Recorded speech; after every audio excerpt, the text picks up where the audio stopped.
తొక్కినావు కదరా. తొక్కేసినారా? ఎవరో చేతబడి చేస్తున్నారా? మరి ఇప్పుడు ఎలా రా? స్వామి దగ్గర పోదాంపా. పదంపా.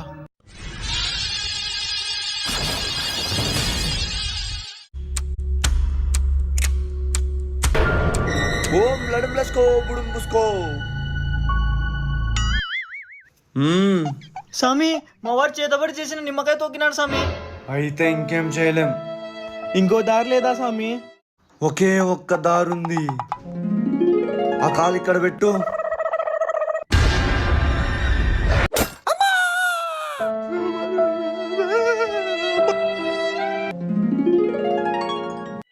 ఈ బ్యాగ్ ఏందో ఏడపక్క పడింది, అన్నీ పడిపోతున్నాయి.